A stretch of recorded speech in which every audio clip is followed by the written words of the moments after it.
be able to back you up and give you that space to maneuver around these team fights. But, you know, you throw a boxer on the other side, and sometimes that off angle the boxer can come from is enough to mess things up. Look at the total heal on Sanford and JP. The sustain that they have. King Kong, Super Prince, and Kirk are being able to provide healing for themselves as well, but not in the level that JP and Sanford are.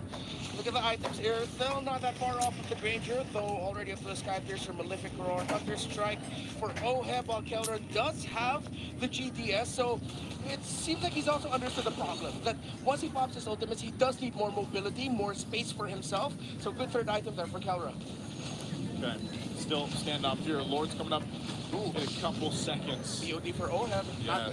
Honestly, going to start feeling the pain. They're going to feel the pain, and I'm wondering, again, if they want to go ahead and decide to do this, because for the majority of this one, King Kong's been elsewhere, right? Pushing, focusing on objectives. Will we see him actually approach and try to contest a Lord here? That's a catch-22. Again, you want to protect Kelra. Your main damage source is Kelra, but he's supplemented by King Kong. That's why it's been so difficult for ONIC to find a winning fight for the past 5 minutes. Okay. And even with that, you're seeing, you know, Sanji, that's all he has to do. Pop a feathered airstrike, and you're kind of left to the whims of that. You know, as soon as that feathered airstrike drops down, you just disengage. So what it feels like is ONIC Philippines is just trying to buy the time that they need to allow Kelra to get basically fully item locked. Oh, yeah. And let him loose. Brusco, he gets retreat. Kelra's there. Oh, Lord. 2v3 coming down. Brusco gets bombed by Oheb point blank. Kelra running away, doesn't want to pick this fight here, and just as quickly the cavalry disengages. You can tell Carl Deasy made that call once he hit the retribution onto Brusco, and he was slowed down. Great rotation there by Team Liquid Philippines to pick off a key member for this objective. Look at Carl goes for King. Oh, and now Sanford joins the fight. Kirk looking to disengage for his jungler. That's too much pressure. Kelra takes out Sanji off camera. And this might have been all to ONIC's plan, or is it? The Lord still standing, they're dancing. Oh, Kirk goes back in. Oh, 40 gets a little bit of help. Here, still alive. Carl Deasy takes the Lord's camera. 40 gets taken down by the Sigma jungler. Oheb, one over Kelra. Another for the Filipino sniper. The monster is quelled. Two fights all around the map with the objective goes to TLPH. What a smart move from Carl Deasy. Team Liquid understood they needed to get back into the objective. They left Sanji to the mercy of Kelra. That split fight caused by Sanford and Carl, but Carl went back, Liquid went back to the major objective. They made the right call when they almost were their own reason for losing that. Yeah, again, Sanford, the fact that he was able to survive that long to allow them to get back to that Lord, that's what helped them, and not to mention, again, this is a boxer. He goes around the map before you even know it, but this top turret doesn't go down just yet. So ONIC Philippines will hold on to that, but they'll lose some more space unless this tier 2 doesn't go down, but TLPH might make a move still as they have this pressure. I don't think they want to force anything just yet because Sanford and Oheb don't have those battle spells available. Early in the playoffs, Liquid got stopped by ONIC's superior macro. 50 minutes into game number 1 here, it's clear that Liquid learned their lesson. Liquid will not allow ONIC to do that anymore. Liquid has more trading tools, and that's what making the super fam struggle. It's like, we said this, we did the right things, but Liquid just seems to have more on the board. Yeah, this is coming off of a draft where they knew and expected what King Kong and ONIC would pick for the jungle in one of their last 2 picks on the blue side. They manipulated the draft incredibly well that they called back to a meta that they won a world championship with back in M4. Tanky, sustain in the jungle, provide space for your mid and gold. But a lot of these kills that Team Liquid are getting are, I wouldn't say they are low quality, but they are somewhat lacking in aesthetic quality. They are just brute force fights though, and if you get kills that way, resources that way, then who are we to complain? And sometimes that's just going to work. Trying to get this base turret down, they'll get out with the wings by wings, and they're still going. Kirk here forcing the better airstrike. The response from Sanji. Look at how deep 40 is. The grab, and Kirk to get onto the Apex Predator. Goes down. A kill served up to Oheb. That's a man down for the super fam, making this defense all the more difficult. Lord in 30. Carl is more than enough to stop Kelra from fighting. The fact that he has a blade armor on him means that Kelra can't even poke him down to send him back. Yeah, this is interesting too because TLPH has done damage to pretty much all the base turrets of ONIC. They just haven't gotten any down yet. Lord's 20 seconds away. So depending on how they want to play this, it just seems like it's impossible for ONIC Philippines to really look for that angle. This is why we see Brusco doing this. You know, he's trying. Struggles of being on a track, you have to be able to put yourself in that position to get a kick. But can you find it? ONIC is uncomfortable. That's safe to say. They're working the map. Okay, And they can't win the fight. Even more, the cavalry is uncomfortable because this is not the liquid stampede we know, right? But a stampede is a stampede. Kills are kills, objectives are objectives, and Liquid can afford to take the slow right now. But do they want it? They find King Kong with a circling eagle forcing. In Phantom Execution, Call Daisy coming in. Ka-chow, he is speed. Liquid, straight on collapse. ONIC, we can counter up the back line. I wonder if they know he's hiding in the river brush. Crimson Beacon from Super Prince. The ride by Kirk. He disengages, calls it quits. Counter right now in the sights of Calteezy, but Kirk fights it first. Calro waited and he was right there, but it was not the right time to jump in. And so with Kirk gone, TLPH has a take on the Lord here. Will ONIC Philippines delay it or stop it? Half health on the Lord. King Kong zoned out. All right, there's a Thorn Rose. Gets a few beats out of the jump down. A few bullets missed, but the flickered forward by Oheb. Just at the right time to be aggressive. Oheb is now 6, 2, and 3. It's long, it's scrappy, and it's putting ONIC in a very uncomfortable spot. All the little scraps that ONIC has to deal with, and it's way too much. Team Liquid, the gallop is slowly turning into the stampede. Slow but dominant push here by Liquid across the map. Free Lord scored. 18 minutes in, it's evolved. It's evolved at this point, so TLPH off of what was a gallop turning into a stampede already. They're getting ready to possibly stampede to a victory. With this one in a comfortable lead ahead, 5-2K. It doesn't seem like ONIC Philippines has an answer. How are they looking on the defense side of things here, though? Oh, it's gonna be tough. You see that even though Keller is full build, he's barely scratching Carl Teasy. And once Carl shows up in front of the Irithel, Keller says, all right, I'm gonna bring you down. Wait, this hurts. I need to stop basic attacking you. What do I do now? Estimated ONIC lineup in base clearing power, about 7 out of 10. 7 out of 10. I'm being very generous. That's very generous. It's mainly Kara who's doing this. Like, have you seen how slow even late game Zushin clears? Even with the items, it's not going to do that much. But right now, they're going to have to buckle in. The Lord's still making its way up top. They'll clear out these waves. Bottom base turret does go down, though. So TLPH, Kara taking a little bit of hits here. They'll go ahead and disengage. Keeping Sanford on this side, the Lord's going to go ahead and charge and take out the top turret. TLPH looking for their own window. The forward push on the better airstrike. One salvo catches him. Brusco gets caught by Circling Eagle. Deep inside, ONIC's base. Fritz gets picked off. The mid inhibitors falling too. This is looking bad for Super Fam. Base at half health. There's still a bunch of waves in. Sanford jumping into the skies. Oh, they're going to have to work out. They're going to have to disengage as they're stopped in the base. This might be dangerous. Liquid have to check their range. Better airstrike coming through. Salvos on the Brusco. In the Big Kong taking down Sanji. They're able to defend, but there was a wave pushing in. Kelra's back. And that's it for TLPH. With the minion waves crashing in, Liquid had spent too much already to continue their push. Still, the problems are prevalent for ONIC. Way too tanky are the front line, but the hope is there. And I think King Kong now has to put his eyes under the head chef of the Baby Cakes Bakery, Sanji. Too much, but I'd say it was something.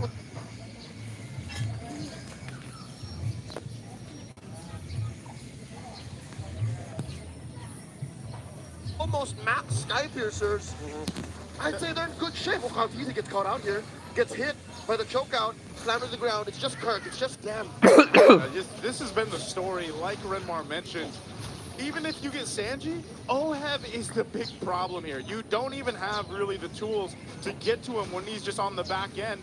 And if you do, he's got a guiding wind to get him out of that. So here's a Divine Glaive picked up. I know they have 2 Malefic Roars over here, 2-1 for King Kong and Kong. I'm still wondering, is that enough to penetrate through these tanky big boys in the front line? And that's why Carl Teese is just walking around. Kirk jumped in. Gets dunked on by Sanford. Gets picked up by OM once more. Squashed. Oh, Super Friends in trouble. He's going to take a couple shots, but look at the angle. Carl's easy too. Lord's up, so they have a decision here without Kirk, though. I feel like ONIC won't be able to do much here. The young goat has gone from hunting down heroes to just clearing bushes. He wants this Lord to be clean. He did say before that he just wants to be anything his team needs him to be. Whether it's the Carl that gets kills or the Carl that cleans waves, holds the front line. And Carl's easy and liquid. Look like they'll get this without that much of a problem. Oh, Circling Eagle spent in. That makes the call. They're coming in. They're closing in on our Lord take. Clean for Liquid. There's a clean take. There's really nothing that ONIC Philippines can do there. Even if you think, oh, King Kong can do something crazy and try to get a steal, ultimately that's not going to happen with a lineup that TLPH has. The Matilda has empowered this lineup so well in the past 22 plus minutes. Yeah, I'm gonna say it. It's JP's fault, and he can be damn proud of that. Yeah, he's played this Matilda phenomenally. 2-0-12 right now. They're fully loaded, and they're going to walk into the base with this Lord here. Let's see if ONIC Philippines can defend. Feather Airstrike starting it up. Kirk jumping in. Look at that big knockout by the Bruiser. A lot of damage coming through. King Kong slicing, Dyson puncturing the base. The Lord, it's onto them. Brusco gets the immortality pop. The Lord still wailing away at the base. Brusco trying to get the attention of the waves and of Liquid. Down goes Brusco. Or gets to kill Super Prince, doing his darndest to clear the wave. Oh, they're still going though. This might be it. Triple Broham. And the base is next. Liquid first on the board. Game 1. In a race to 4 laps, Team Liquid gets the first one. It wasn't a stampede, but it was a smooth and gliding ride led by Daddy JP's Matilda. A great game 1 to start off this grand finals. We're going to have to throw it back to the kids on the panel. Ingan and Brigada, take it away. From getting swept in the upper bracket finals against ONIC Philippines, Team Liquid Philippines draw first blood in a Game 1 win. It took them a while, but they still got the job done. And despite it taking them a while to close out the game, majority of it was under control for Team Liquid Philippines. I honestly don't know where to start because we've seen a lot which took place in that game. A lot of changes, I believe, especially their casters. They feel weird about this kind of stampede. You know, it's not the typical kind of stampede, but we have to give it to this guy. The MVP has to go to him. You don't know where to start, so let's start with the daddy himself, the MVP. A near perfect PA of 2015. Imagine getting 15 assists, 100% kill participation. Who could forget after, you know, his Jawhead performance up against ONIC Philippines in the upper bracket finals. Almost a 0-8 at a certain point in that game, and now bouncing back with a crucial Matilda that literally controlled the pace and the outcome of the game. And this is something we mentioned before we headed into the game.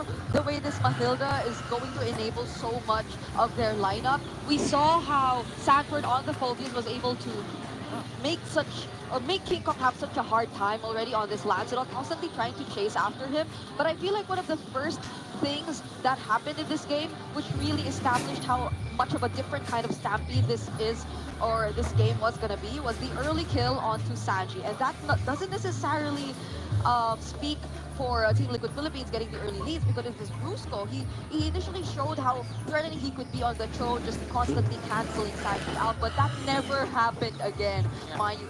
It did take a while for Sanji to get back into the game, in a sense that he was able to show us the amount of damage that he already had, the amount of zoning that he could already provide, but all the while he was taking his time, it was the other members of Team Liquid Philippines making things happen. Even with a lineup like this in ONIC's hands, which considerably has such a high amount of mobility, the way they're constantly able to take advantage of the Circling Eagle, the guiding winds, baiting out skills from ONIC Philippines, then suddenly fetching their members to go back and say that, oh, we're not going for the full commit.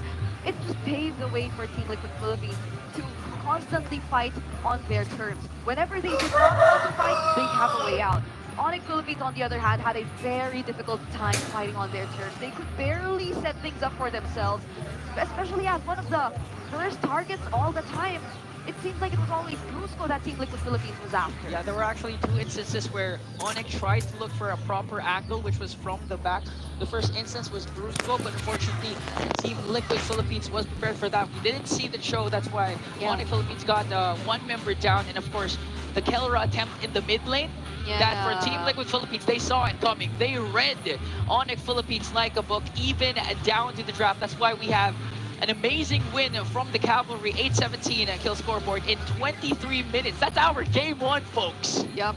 Game 1, which had endless team fights happening all over the map. And it's not just non-stop team fights. It's multiple team fights happening at various areas of the map as well. I feel like we've had a couple of moments in the game where the camera couldn't focus on what's happening all at once because there were 2 team fights happening at the same time, both as equally important, but you have to choose one. Yeah, there was actually one crucial one when Sanford got to ONIC preoccupied onto him. That's why Carl TZ was able to secure the Lord. And even if Kelra actually got the kill on Sanji, it was all part of the plan of the Cavalry. They looked at the bigger things, then dissected the micro, and they were able to split up ONIC Philippines and play to their strengths as one unit. They've almost all the time, they rotated as as a 5-man unit. That's why our MVP JP has 100% kill participation. Yeah, and this is also, like what you mentioned right now, was probably one of the biggest things, which tells us that this wasn't exactly the same as the kind of stampede we saw yesterday, because it wasn't entirely Sanji making things happen just yet. Sanji was a huge part of how Team Liquid Philippines was able to take the advantage over and over again in their previous series. But this time around, it wasn't Sanji alone doing majority of it. It was everyone coming together, and mostly, of course, our best wingman, which is JP again on those 15 assists. Which is why, OHEB got to a point where he got the 1,000 stacks already on his patch. Yeah, Leo was freaking out with 1,000 stacks, and who could argue with him? Because again, our BPI Rich Guy will go to the Filipino sniper himself, the regular season MVP, well-deserved performance. GPM of 869, quite low compared to his previous GPM yesterday, which went up to 1,000 because again, it's 23 minutes long, but still, you cannot count out that when it comes to the Filipino sniper, he's always got bank. He definitely has the money. Yeah, he has the money. He has the money right now. Yeah, there's no hiding that now, and I think it's time for us not to hide anymore. That's why bring it up. You can take the floor this time. All right, so we will be diving a bit more onto the specifics of what... Oh, wait, my cue card's over, going upside down. But we will be diving into the specifics a little bit more of what took place in this game. There have been a lot of things that we have to take note of. First, of course, starting with the gold graph. So if you were to take a look at the gold graph, this 2-minute mark was that moment where they were able to actually set things up for ONIC Philippines. ONIC Philippines, at this point, they were able to cancel the Federer strike. They were able to deny Team Liquid Philippines from getting the better positioning in terms of the first objective. And this was where they probably felt that they had control, at least for the first few moments of the game, because again, they were still on the Cho, they were still on the Jushin. You could play these 2 heroes in the mid lane very aggressively, and you can just really rely on them to take control of the mid and the river side. But that was something we barely saw happen once again, especially when Team Liquid Philippines decided to focus their resources on the more important aspects of the game, because they were just, again, heavily focused and centered onto activating OHEB. Even Carl knew that this was simply what he had to do, because OHEB, he was just the guy that JP had to constantly be beside by, and he just had to constantly provide that additional movement. So there was just too fast of a farming that came into play for OHEB, especially throughout the first few minutes of the game, where it felt like ONIC Philippines were clearly struggling to look for those setups, to make the presence of this Cho felt, to make the aggression of the Jushin felt, and to overall just allow them to do things, because they're the ones who are expected to establish the early game. King Kong, you know how he plays the Lancelot. It definitely takes some time for him before he decides to join the fights, and that exactly is what Team Liquid Philippines were able to answer back to. Now, looking at the item progression, there are some key pickups here which I would like to take note. Of course, first would be that blade armor pickup coming in from Carl TZ. I believe it was between the 5th and the 8th minute mark, wherein he was able to already pick up that blade armor, which mind you was the first item. He decided to go for at least the molten essence first, and then immediately towards picking up that blade armor. So the moment he was able to get his hands on this item, you just knew that Team Liquid Philippines could play aggressively every single time. He was constantly on the hunt for Kelra. You barely could feel at that point, and at that very unfortunate point where Killer also barely had any items yet, that he was able to dish out any damage against the members of Team Liquid Philippines. And it came to a point even where Kelra, at the 22-minute mark, and that's like a minute before the game actually ended, had to pick up the Sea Halberd himself. So there was just so many things. There was just too much sustain in the side of Team Liquid Philippines that he had to answer back to, that not even a full build Irithel could actually match nor respond back in the late game against this lineup that they had. There were some moments where ONIC Philippines nearly were able to turn things around. Some of the punctures in, punctures out, Thorn Rose, and Phantom Executions coming in from King Kong towards the late game, but those weren't enough, especially in terms of how they were able to hold out everything when Team Liquid Philippines were clearly knocking on their base. Now, if we look at the draft stats and the draft recap, you really have to acknowledge the amount of damage taken by both this Baksha and this Phobius. This was a surprise that came to us because we did say that based on the previous games that Team Liquid Philippines played, it's kind of a tell that the Baksha will definitely be going into the hands of JP, but they decided to switch things up again. After every single night of going to sleep, they wake up and think that they want to reintroduce something again. So it is Carl TZ making use of the Baksha, who just served its main purpose of tanking the damage clearly against the members of ONIC Philippines. So you could barely feel anything. I mean, considering the fact that they barely have any burst damage, that their power spike is definitely going to come in later in the game, Team Liquid Philippines were just able to capitalize on that. Yeah, again, down to the draft, they caught ONIC Philippines off guard. Clearly, Team Liquid Philippines came prepared. They don't want any sweeps. They want to start out strong and gain the momentum that they have. And now, the Cavalry, the top-seeded team of the regular season, looking at the 1-0 lead in the best-of-7 series over the defending champions, ONIC Philippines. But guys, we have a lot much more in store for you guys. That's why let's throw it over. Hans and JP.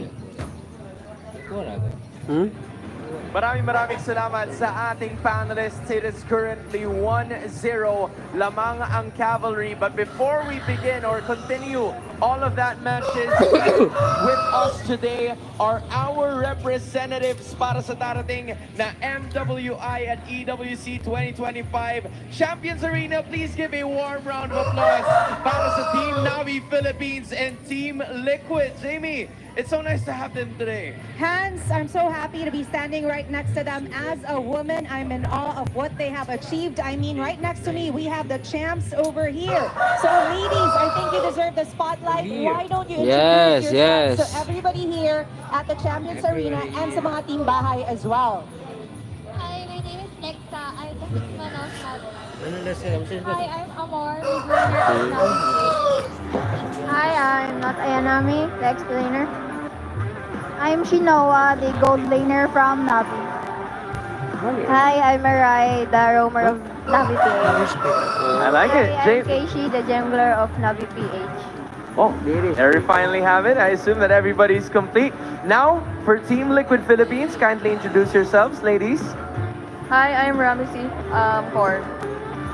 Hi, I'm Daiki, explainer of Team. Hi, I'm Misuna, roamer. I am Soju, roamer. Hi, I'm Daishi, mid laner. You gotta give it I am Klapo, gold laner. All right. There we finally have it.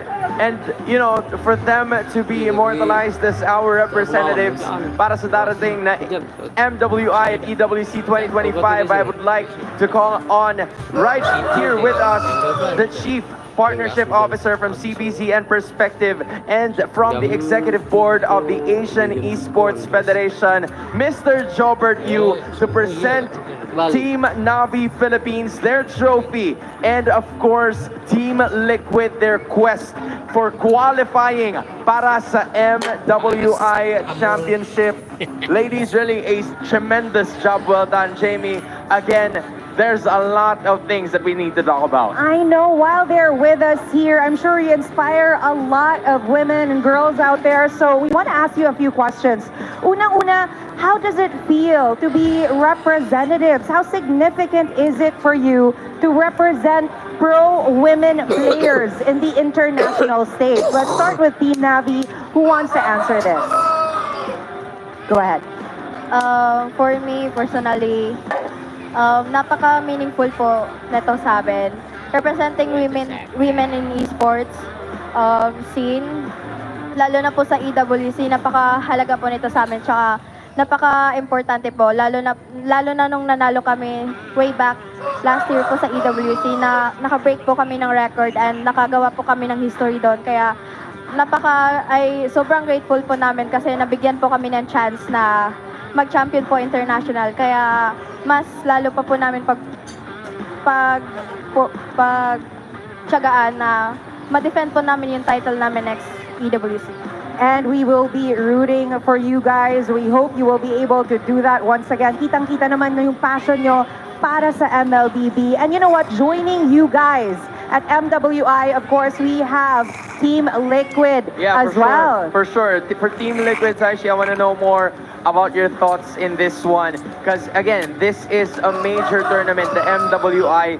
Lahat inaabangan to all throughout the year. So what does this mean to you knowing na isa kayo sa magre-representa ng Pilipinas sa darating na MWI? Being the representative po for MWI means everything, not just for me po, but for all of us.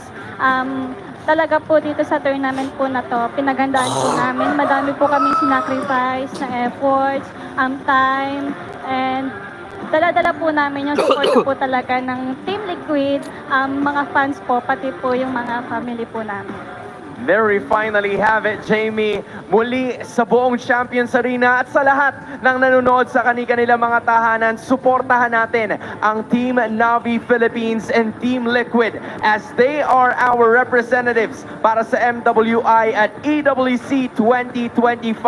Ladies, maraming salamat for being here with us today. And now, I think it is time, Jamie, to toss it over to our panel.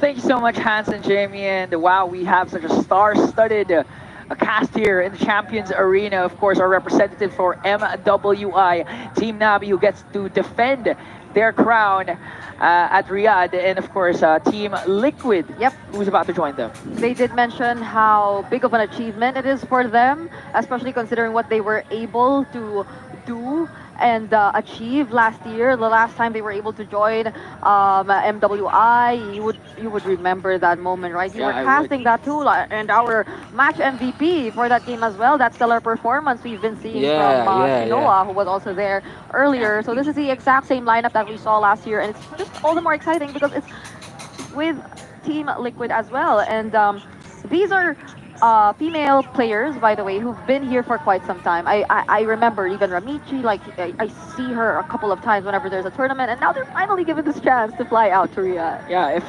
Brigida has her Brigadudes, Shinoa has her Shinoans out here, and I'm sure there are a lot of Brigadudes and Shinoans here at the Champions Arena. So guys, play anytime and anywhere with Smart's Powerall at 99. Now with 10 gigabytes for all apps plus your choice of only Facebook, Messenger, and Instagram, or only TikTok plus calls and text to all networks. And of course, guys, we have our Smart Power pose. You gotta do our MVP pose, Daddy JP. You have to cover your ears. Other side, brother. Other side. But I think, okay, you already won. It deservedly went to the cavalry, of course. I mean, he stood up for it. There. See? Like, it's probably on the right side if it was mirrored. But it's pretty much the same. It was a very accurate way. And I like how it's JP who we saw there because, again, he is indeed the match MVP. So, I mean, the game MVP. So, you know, it's just so nice to see how they're just so enabled by that Matilda. I don't think it'll get through the next game, but let's see. Yeah, and of course, guys, we would like to, if you want to play anytime and anywhere, of course, there's again Smart's Powerall 99. Yep, not with 10 gigabytes for all apps plus your choice of only Facebook, Messenger, and Instagram, or only TikTok plus only calls and texts to all networks. More data, more GG, still just at 99 pesos for only 7 days. So load now. And of course, from esports content to your favorite Filipino movies, Watch App is finally here. Go to watchapp.ph and load Video 10 to stream your favorite movies and shows. No apps needed, smart data only. After one game, one stream muna, load. I have to translate that. After one game, one movie first. Load Video 10 and hop on watchup.ph. Now I know you guys talked about your favorite movies. I'm just gonna quick shout out mine. I think it's She's Dating the Gangster. That movie made me cry so hard. Oh, really? I don't know why. Okay, so for those who aren't familiar, there are probably subtitles by now, but it's a Filipino movie. So you guys could check it out for yourself if ever you're interested to know what kind of movies makes Ingan cry. Yes, and of course, again, the story still stays the same. We have four representatives who will be representing the Philippines at MWI and MSC at EWC 25. We have Team Liquid Philippines for the men's and Team Liquid for females, ONIC Philippines, and Team Navi, the defending champions of MWI. Yeah, and just to reiterate, just look at the achievements that these teams already have under their belt. The M4 World Championship, Season 11 and 13 for Team Liquid, or then Echo, which is why we say when it's odd numbers, you know, they kind of tend to get the championship. And for ONIC Philippines, they got M6 as well as Season 14, the most recent season of MPL Philippines. So it's been a very consistent showing of prowess from ONIC Philippines, I'd say. Like in the past months, it's always been them dominating wherever they decide to go, and now they finally get the chance to do the same if ever once they get to Riyadh. Yeah, especially for OM and Carl TZ, finally a chance for that coveted, the missing piece in their trophy case at home, the MSC trophy that they really, really want. That could tie up their achievements with the gold standard himself, Kelra. Yeah, these guys who we're seeing right now just have so many achievements already. Honestly, if you want to see my notes, it's full of their achievements. We only have 10 players over there, but man, oh man. And again, another chance at adding to their trophies, but still, we're still here in the Champions Arena for the Grand Finals, the best of 7. If you guys just tuned in, TLPH, unlike the upper bracket finals, they finally won a game. So no sweeps for today so far, because we never know. Again, best of 7 series. And how do you think ONIC, the defending champions, will respond?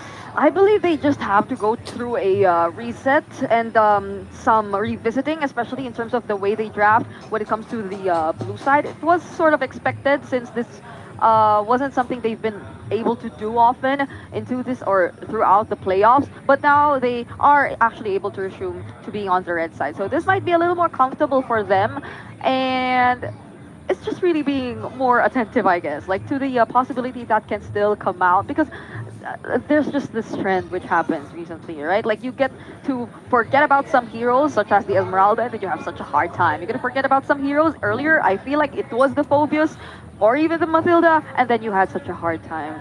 So you just have to be willing to play into these kinds of drafts or be prepared enough once you actually let them go. Yeah, that's honestly the hard part with these two teams. You have to consider a lot, not just the meta picks, but also their specialty picks. Now, but ONIC Philippines actually going with the red side, so things could change. This might be the major adjustment compared to the blue side, wherein they had almost 65 or 68% win rate. It looks much cleaner and better for the Sonics right now. Yeah, Coach, why not? Looks Over like there. he is actually happier with this, but that's how Coach Wynot usually is anyway. You know, like he's always all smiles, he's always very cheerful, and he's that guy. He's a very reliable coach for ONIC Philippines, so I believe they will be having plans heading into game number 2. Speaking of game number 2, moments away from witnessing what will happen as we enter in the drafting phase. Once again, let's call in our resident slick, thick Falcon guy. Renmar, are you here? Yep. Is that title gonna get longer as the series goes on? I think so. Yes, sir. All right, let's see what happens there. Look at the instant respect by ONIC.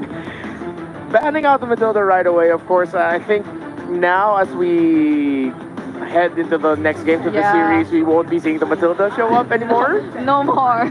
I don't think we will be seeing that anymore. And I feel like so far ONIC Philippines, they've been heavily banning heroes away from JP, at least, and even even in game number 1, like there was disrespect on the chip, but now it's both the Matilda and the chip.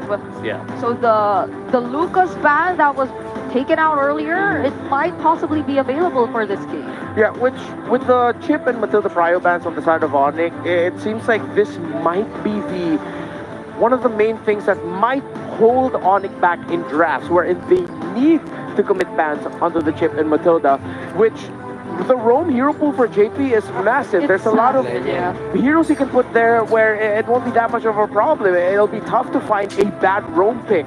While for Team Liquid Philippines, with them instantly taking away some of the best picks that King Kong can go for now, there might be a chance that at the end of this draft, King Kong might end up again with another pick that will struggle.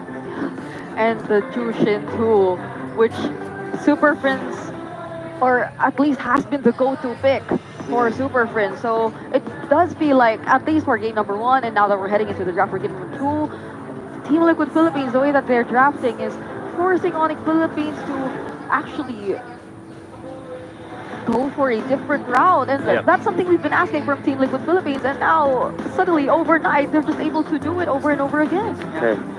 I wonder if we're going to see a gold laner rush for Liquid. Maybe get the Harith right away for Oheb. I mean, there's a lot still available on the board, but they might lean towards that route. Harith, Low Yi. Low Yi's still there, but the Kalea is open for the taking for JP. Kalea, Low Yi, or if ever they do want to rush the gold lane pick, despite the Harith and the Ranger still being available, however, so they'll have plenty of time to decide on whichever they want to go for later on. Now they decide to pick up the Kalea instead, which, by the way, JP has not shown us just yet here in the playoff. Still could be flexed at the XP lane at this point. You know, we even saw Jushin flap TC on the XP lane, so who knows? But ONIC instead goes with Kelra's pick. It's going to be the Harith, and let's see where they're going to pair it with. So, no Kalea game for JP this playoffs. However, for the season, he has only been able to play it once. 2 victory, anyways. So, at least that's one thing good going for them. I wonder if they'll pick up the Baksha or... excuse me, not the Baksha. Why am I blanking the hero that I wanted to mention? You know what? Just pick up the Granger already, Liquid. Are you talking about the glue? Glue, yes, thank you. Oh my goodness. We always forget about glue. No, it's funny because his image was already in my head, but for some reason the name just would not link up to it. So what if we ask you how he looked like? Like Jello. And then we'd still get it, but there's a Granger that Team Liquid Philippines already decided to pick up, not revealing much just yet, but this might have actually revealed. You know, I actually had a theory that what if Liquid just plays the entire series with tanky fighter junglers already? They know ONIC love to play those assassins, so why not go for the Bakshas and Friends of the World? But now they have to deal with the Low Yi of Super Friends.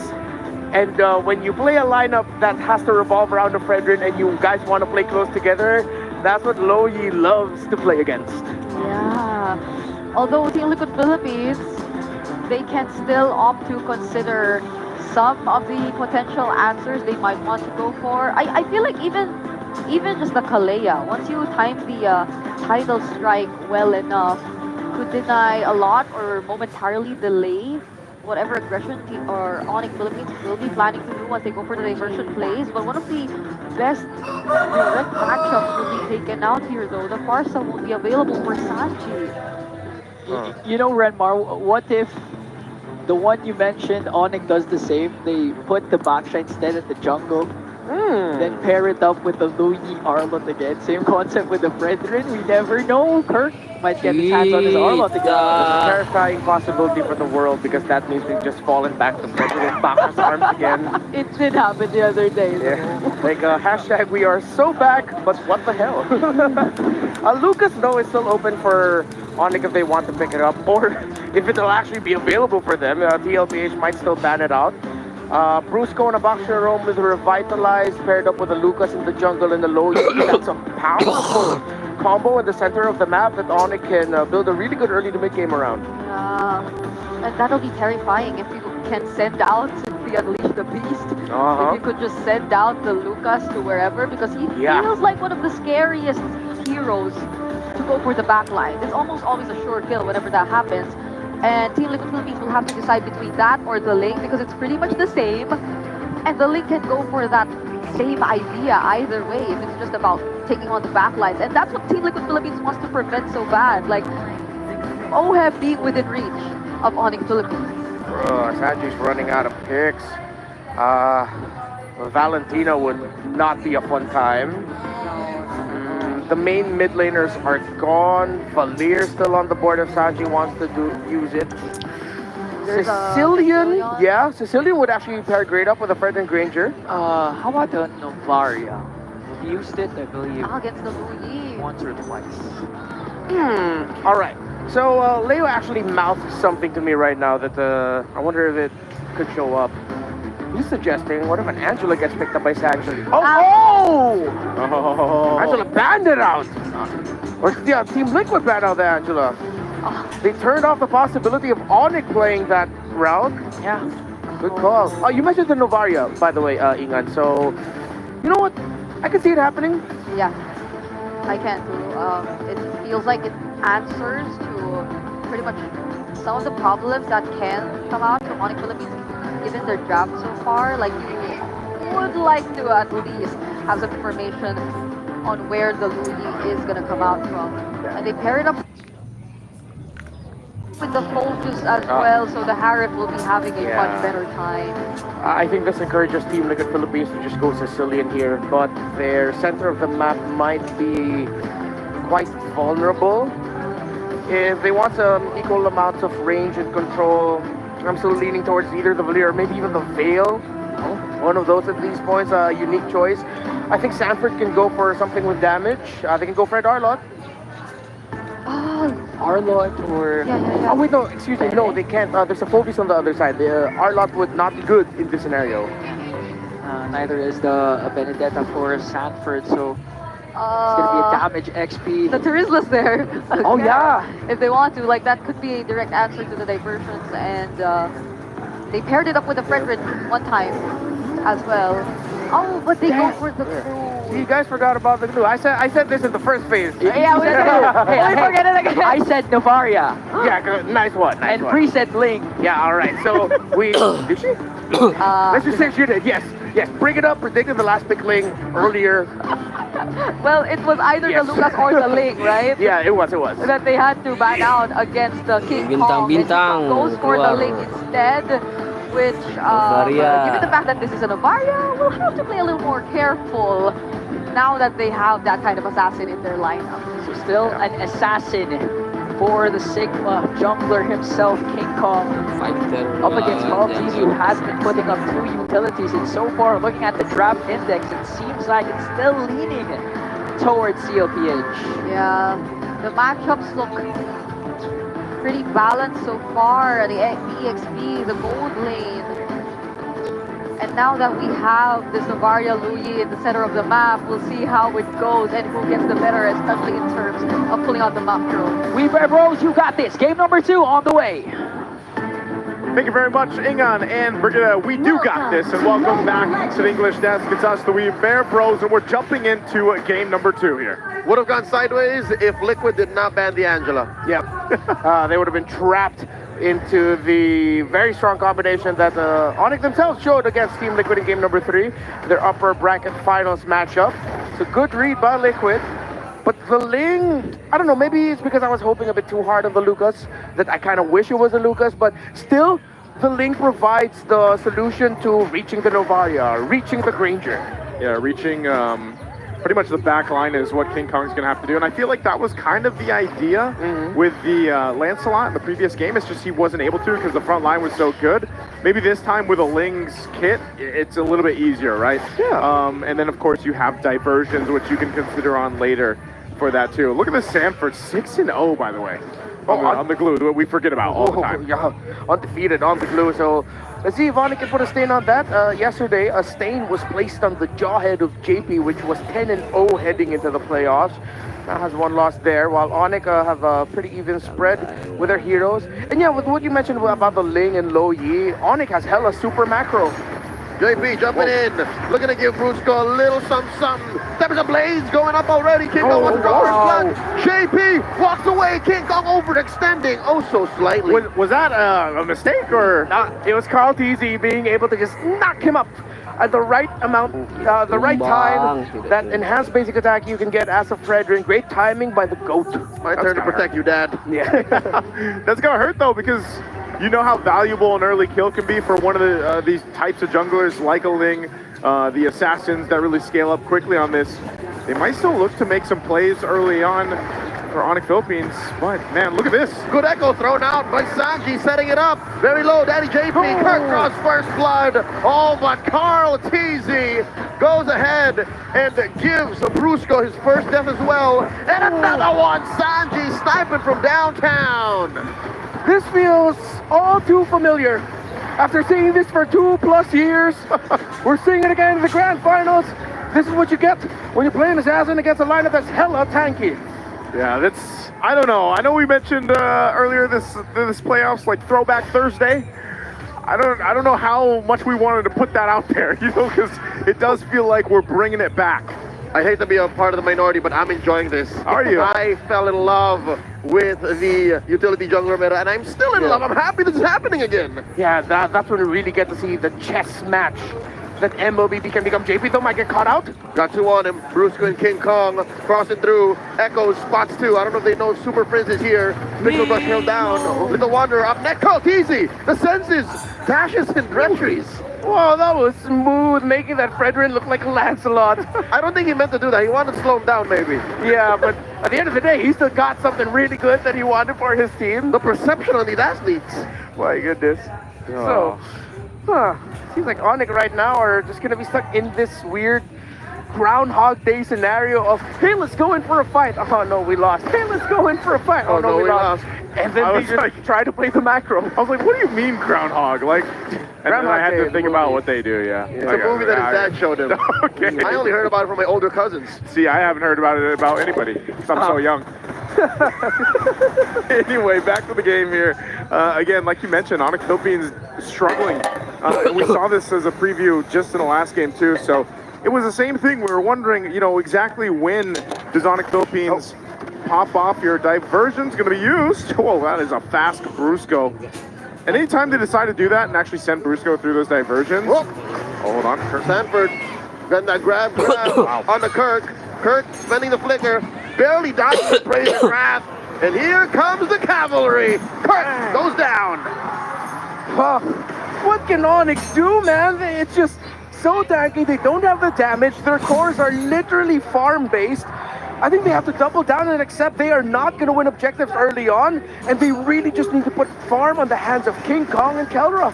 It seems to be a really big issue. Every time the glue is available, you know, as the second objective gets secured by TLPH, you just can't escape the glue, and it's surprising because you see how the draft patterns are going and the ban patterns, and there's so much focus on the roam in the jungle that leaves up a lot of options for the XP lane, but every time glue's in play, seems it's hard to escape. So Kelra getting the focus now.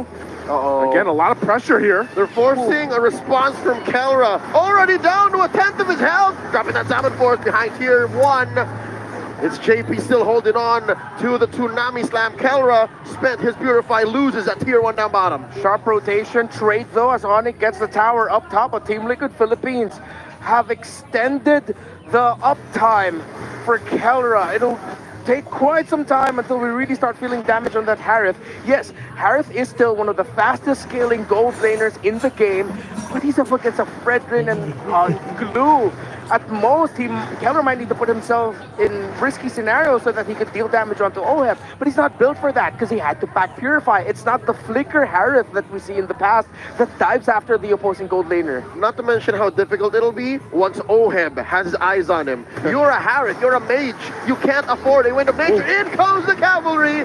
Purify undoing JP's Tsunami Slam. The pull on a one. Brusco gets taken out by OHEB. Free pop-off here. Carl TZ pushing the advantage. Sanford following through. The rest of the cavalry behind them. Carl TZ wants that buff. Not going to get it though as King Kong secures it. Still a fight. Got another grab. The flicker by Kirk, though, punishing Sanford. Okay, quite expensive. Diversion out to the center of the map. This could be the opening that ONIC was looking for. Sanford a little bit too greedy, a little bit too deep. But still, have to acknowledge the fact that Liquid control the river. Again, you look at TLPH. Whoa, they're going again! Carl Teasy almost single-handedly taking down Kirk. And JP very low. 7-4 spent in by Kelra. Can they take down Dad? Carl Teasy holding their ground. Sanji with the echoes. And that's enough of a warning shot for Liquid to score the last turtle. Turtle number 3, and ONIC can only get towers. They have to call back to their past and banana split this map up as Liquid Philippines are playing a playstyle that they shut down years ago. They're just all clumped up together and it's working out so well for them because it's a deadlier version of the ultimate bonding experience. Essentially, it's that, and you're seeing it happen. Even with down a member, they're still able to confidently take these fights because of just how much pure crowd control they have and the tankiness that comes with this lineup, with the Fredrin, with the glue, and even for JP. The way that they're able to support JP in that too just showcases how good TLPH has been throughout the playoffs even and the regular season. And eventually it'll come to a point wherein ONIC will be throwing back to M6, KL. Double sniper, double poke lineup. Oh my God! Team Mighty shoots Sanford! Starts to pick up, takes down Frizz all the way in the back. The grab on the Brusco. 7-4 response from Kelra. Tsunami slam on the one, down goes Brusco, and Sanford survives. Kirk diving in, King Kong from the back line. JP finally falls. There's no way I was going to say Sanford gets away out of that, but they're still going to fight break out. Okay, inside the purple buff. Can they do this? The hit was lethal for Kirk. Kelra gets out of there. It was started out by Sanford and Sanji. Sanford gave the vision. Sanji landed the stars. And the duo that took over the world as kids are now staring down the gods as men. The glue and the Novaria together have been sublime in this game number 2. And that's the thing, man. Again, OHEB has so much space, just like he did in game 1 to work with. Half the time, Sanford's bringing the targets to OHEB to capitalize the kills. Again, regular season MVP OHEB here, looking to have a similar game from game 1, if not a better one. ONIC Philippines has to go ahead and some way, somehow, find an adjustment to these team fights breaking out. Oh my God, 2,000 between OHEB and Kelra. OHEB early on in the season shouting, I have no money. Look at this. How many times has he scored PPA rich guy all season long? The storyline of the season. OHEB crying out, I got no money, it's fake news. You can ask my mom, my coach. We call Cap OHEB. He's loaded in game right now, and this is the Lord for the taking here. Very fast. Liquid is blitzing it. Kirk and Brusco knows they can't afford to do this. They collapse on the 2. Echo throw down. Kelra gets it. Oh, slicing through that lineup of TLPH. Go! Oh, 7-4. Look at that back line. Tempest ablaze on the King Kong shutting him down. Still no kills. Liquid down goes 4. The Super Fam dismantles the cavalry. What just happened? In a matter of a second, ONIC Philippines comes back and wins and turns things around in this game. They finally hit their power spike. Team Liquid clumped up together. King Kong, perfect entry. Kelra with the damage. ONIC are online and Liquid are worried. Kelra dropping that 7-4 underneath. Tier 3 up top. Penetrated the base of TLPH. Echoes thrown out just to make sure that ONIC are truly retreating. But the gold lead swings. Suddenly, it's now ONIC up by 500. And I don't know if that was just the matter of they got outmaneuvered when ONIC Philippines came in and King Kong saw blood and he was able to go for it on the right targets. That was a massive just kind of mistake on positioning for TLPH. Yeah, exactly. We got to see there one of the biggest problems of a lineup that wants to stick together going up against a low E that we pointed out in the draft. The duality procs, those little pullbacks that you can dish out along with a great amount of damage paired up with the Salmon force of the Harith means that Team Liquid Philippines are just receiving lots of magic damage. Yes, they have Athena shields and Radiant armors, but then at this point, the magic damage burst of the 2 heroes combined is just overwhelming. For a huge part, I think it was just Liquid, eyes on the Lord, and they didn't keep tabs on Kelra. They keep tabs on King Kong Brusco here. put down to a 10th of his health. Echo's thrown out. OHEB gets a kill. Now Super Prince calling it quits. Diversion out. Defensive diversion on out, but man, look at the range that TLPH has. That seems to be a big problem when either you're getting shot from a distance from Sanji or OHEB. And now they're on the defense here for the base. The shield's gonna pop in the mid, but Lord was handled. So ultimately, ONIC Philippines, they found themselves more time, but they have to keep King Kong pushing across the map as well. It's crazy how disgusting Sanji's damage is, because for majority of this game, he's mostly just had the glowing wand and the blood wings. He just built up the lightning truncheon. The fact that he went for the magic penetration boots and he did pair up with rupture as well, maybe that's where that damage is coming from. But then at the same time, he has so much forward vision that he can maximize the damage right at the end of the animation of the Astral Echo. This is what you guys are talking about. Shatter. Yeah, the shatter is it's tough to deal with, but look at the gap is still there. You guys pointed this out earlier on. Kelra's still, what, 2,000 gold behind for OHEB, but at some point, this Harith will come online, and I still think a part of the game plan for ONIC to turn this game around into a win has to be utilizing Super Friends here. The diversions are going to be key. Yeah, that's the scary part here, Joseph. The fact that Kelra will still go online, I'd argue he is online. I'd argue those 3 items right now are enough to punish Sanji and OHEB. Diversion play, back into the purple buff pit. ONIC, I think they're positioning. They want to contest. Yeah, this is good for them. Once they get the vision, the clue is actually up top. They might go for... no, they can't. King Kong needs to get his orange buff first. Oh, and TLPH knows this. Carl TZ will bring this out, but I'm not sure if they commit to it just yet. They'll hold it for now. It's going to go and reset on the Lord. So they got the information. King Kong didn't even get his orange. He's just waiting. He possibly knows the purple buff too for TLPH is up. So maybe they make a play. Maybe they just want to go for this tier 1 turret to open up some of the map. But again, TLPH is playing good defense on controlling things to have it in their favor. Now the big thing once again is Super Prince's diversion is up. They can go ahead and get into a better position. We'll see how TLPH plays against this. Now it's ONIC Philippines starting up this Lord here, holding it about half health. There they go, Brusco. The Super Fam dogpiling on his major objective. Lord at about a 5th of its health. Finally collapsing on Carl easy. King Kong secures the diversion set up. Brusco gets popped by OHEB. And they're not done. Liquid once more, but ONIC says we're out of here.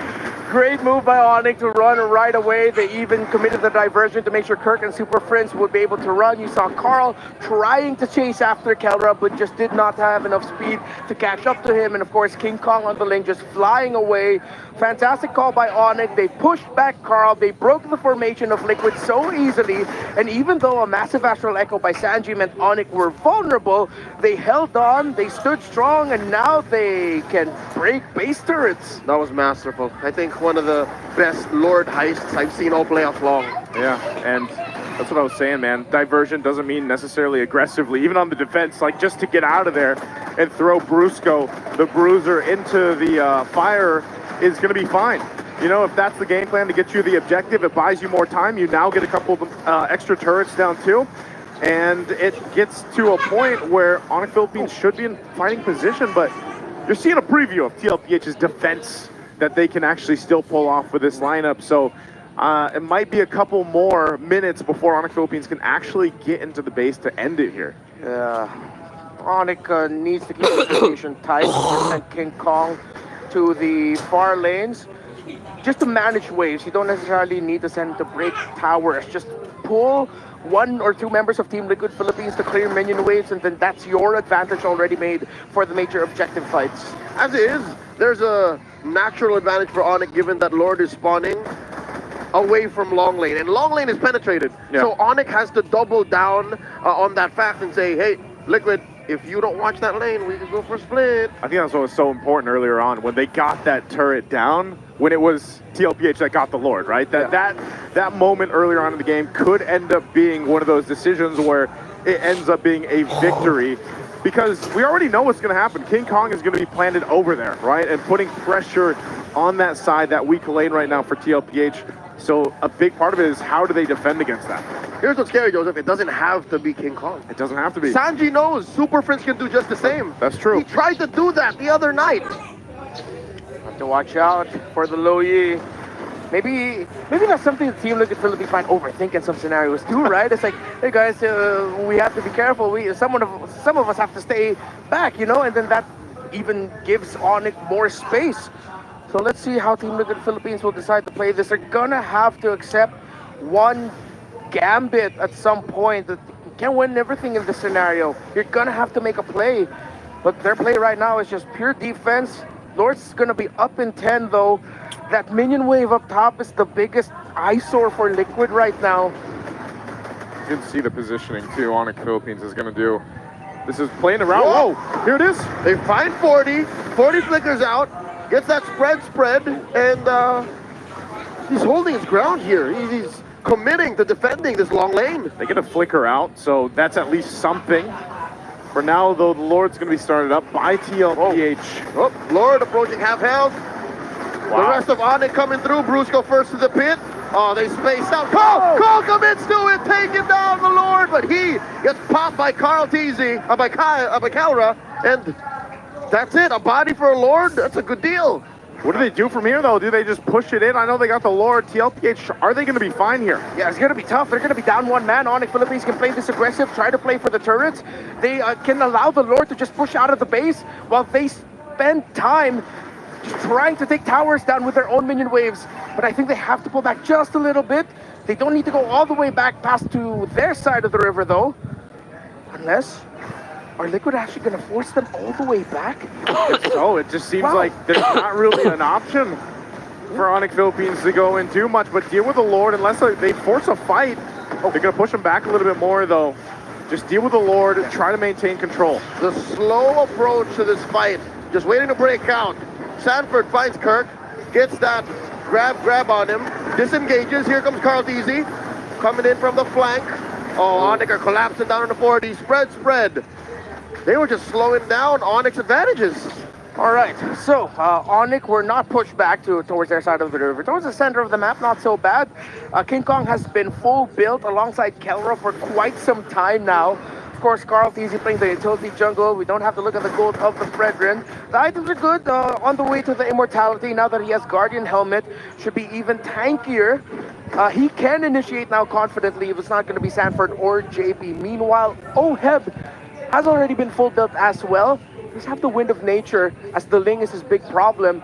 He doesn't have a lot of magic defense. So if Kelra can penetrate the formation of Liquid and reach Oheb, that Granger's going to be a sitting duck. And Kelra's pretty much fully locked in. Not sure if he's going to swap some items through later on, but ultimately it's come down to this. They bought enough time. I mean, we were saying that the ONIC Philippines had to do that. Well, they're almost at the 20-minute mark. This next Lord that comes up is going to be crucial, but I think the game plan is still going to be the same because nothing has really changed since that last Lord take. There weren't any extra turrets taken down, but they basically built themselves up to where they need to be. Even a couple more immortalities for ONIC Philippines could change the course of some of these team fights. So even for TLPH, the biggest advantage they have right now is the vision provided by Sanji. Sanji can go ahead and do that. They've got tanky enough front line between Sanford where they can actually scout things out. And as the game progresses here, you know, Sanji's poking ability is going to be a problem alongside then when Oheb can sweep in. As long as JP gets some of the purifies down, I would say, from ONIC Philippines, they should have an advantage in the team fight, I would say, around the next Lord here. Good read on the map by Sanji. That's vision. Won't stop any major sequences, but that's a bit of info considering that they're close to the purple buff. Where's this diversion going, man? Oh, no, it's just there. Okay. Thought it was an off map. I couldn't find the little the indicator of where it was. Sometimes I feel like it pops up and sometimes it doesn't. Yeah. I don't know. I don't know if that's just me or if I'm just colorblind. Luyi does show herself in the map for a brief moment. Okay. Now she casts the diversion. So Liquid knows that ONIC are playing with this Lord, meaning they're using it to bait. And I don't know, Liquid looks like half and half, like they want to contest, but they don't. Again, they're just stuck right now. If earlier ONIC in the early to mid game was like, oh, we just keep losing fights, we keep taking them. Now, Team Liquid Philippines, it seems like they're worried of a fight that they might lose. They're being so cautious, so defensive. I mean, rightfully so. The one time they slipped up in their positioning and it led to this, with ONIC in full control of the game for the past, 10 minutes now? Yeah. So it's understandable, but then again, at the same time, gonna have to pull something off somehow, some way. But ONIC also to credit them, they're not giving those openings to Team Liquid Philippines. They're playing as a unit incredibly well. They're holding the right areas. This vision again provided by Sanji. Let's see how well Team Liquid Philippines can contest this. And again, Sanford stuck up top. This is the dance that we're used to seeing. A little bit different. A little bit of different. Whoa! Super Friends from nowhere! Just take it down, OM. He didn't see that coming. A man down is Liquid. Here comes a Super Fab collapsing down onto the cavalry. Forced them back out of here. Tempest Ablaze by King Kong taking down Carl Teasy. Oh, JP with a defensive maneuver, the Tsunami Slam, but it's a little too late. JP goes down. Sanji, the Lone Stallion, left alone once again.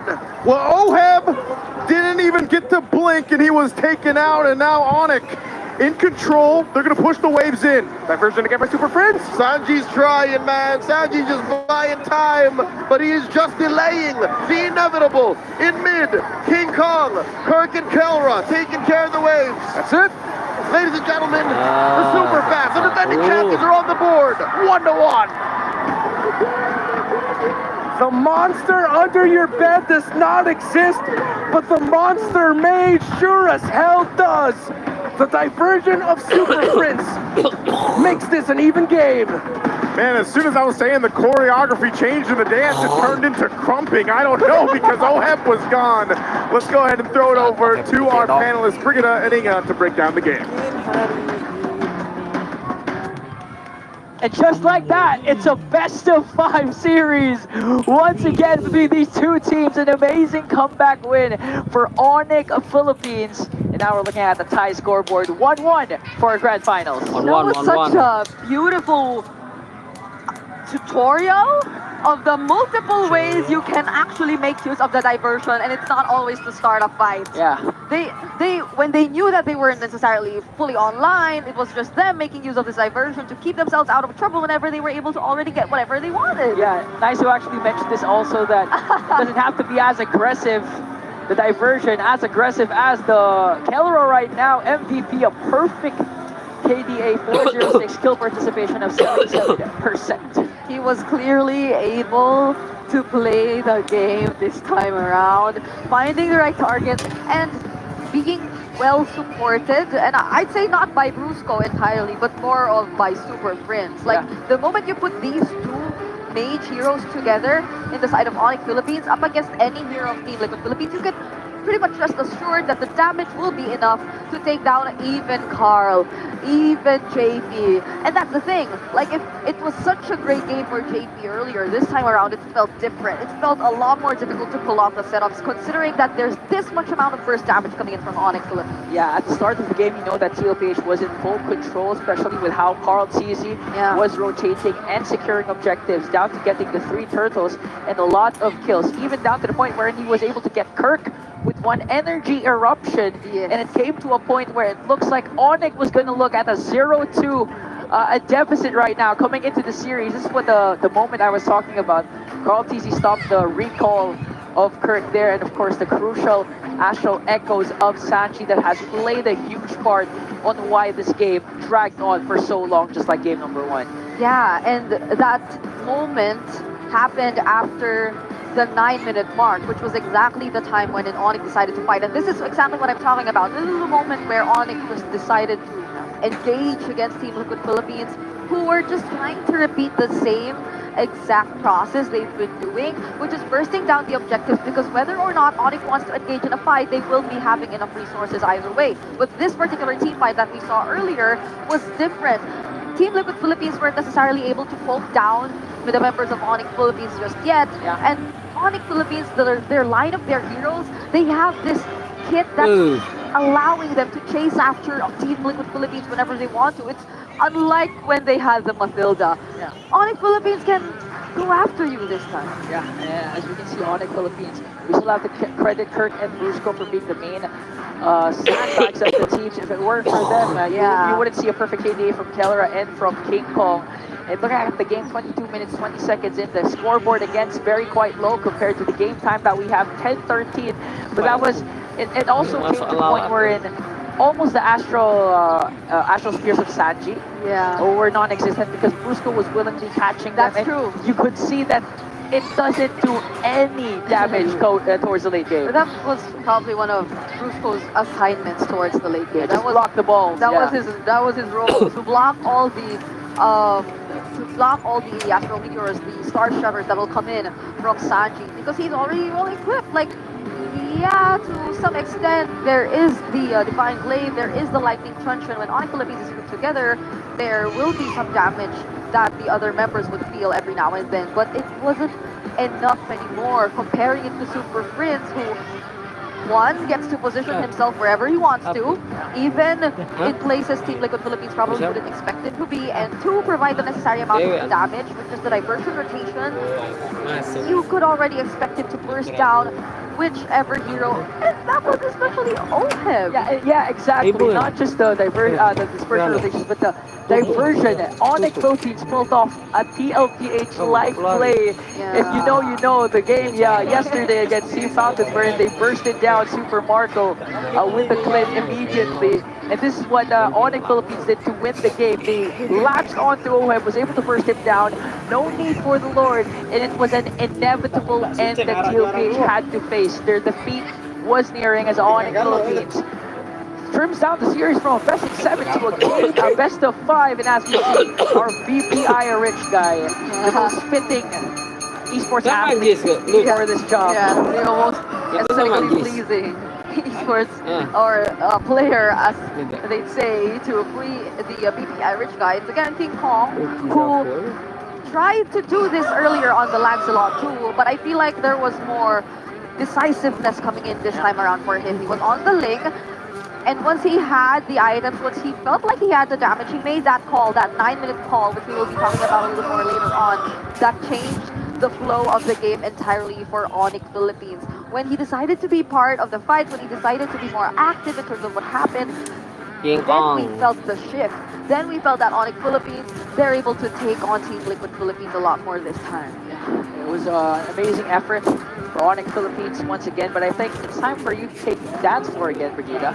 Okay, so we will now be talking once again about the gold graphs, the item progressions, and all relevant statistics to talk about which took place in this game earlier. And to start things off, of course, we have to look at the gold difference timeline. So if you would recall, the early game was pretty much in favor of Team Liquid Philippines, and that is from the first minute up until the 9-minute mark, which we've been constantly highlighting throughout this game, because it was through the 9-minute mark that ONIC Philippines were able to shift the tide in that game. Earlier on, it felt a lot like San was activated. The San duo was back. There were just so many beautiful plays that were coming in from the glue, from the Nevaria. They were able to sync things thoroughly that it almost felt like Kirk was on the road to being shut down twice in a row for this entire series. And I feel like if we do look at the item progression later on, there will be a lot more to back this up.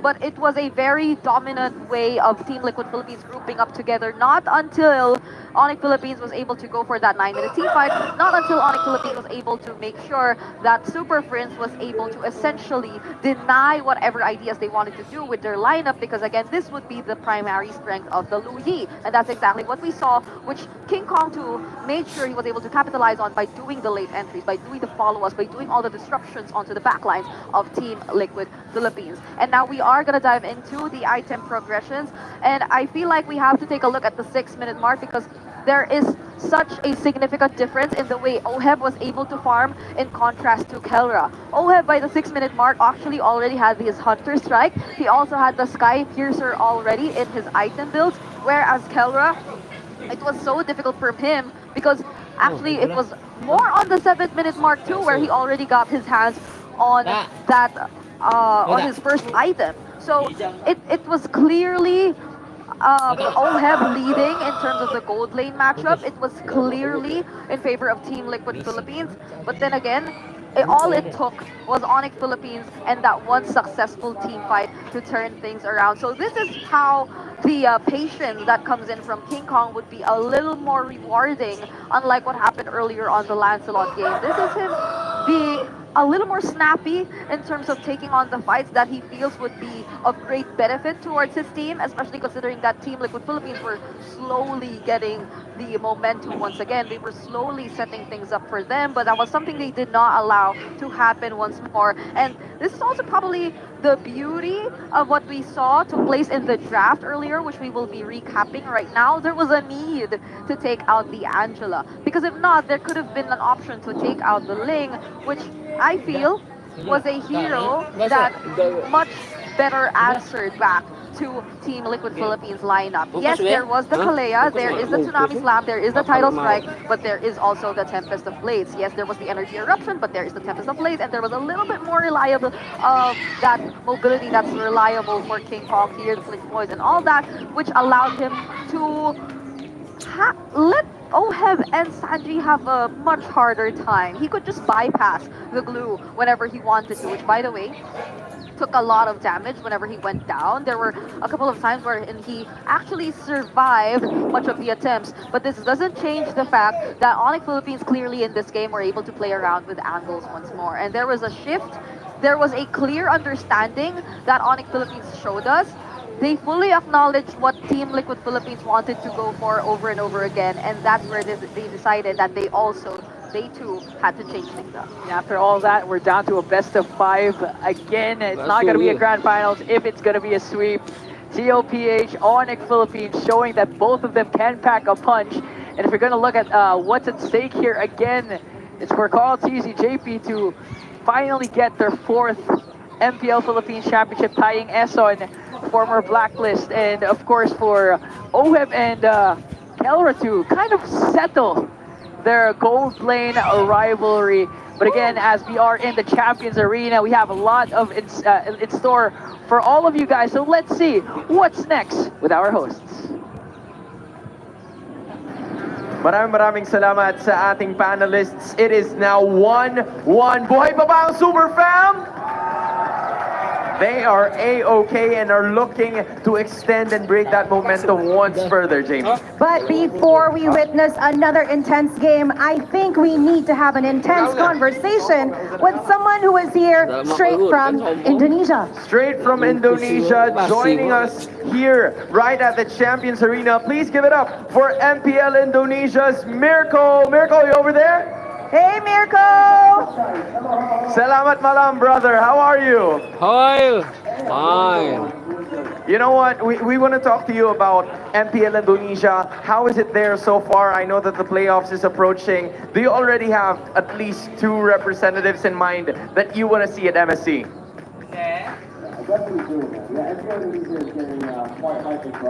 Aja Dut. Dalam mak perut ke?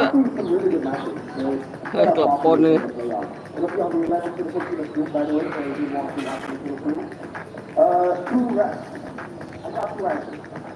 All right. Okay. You know what? Let's get the biased answer out of the way first. All right.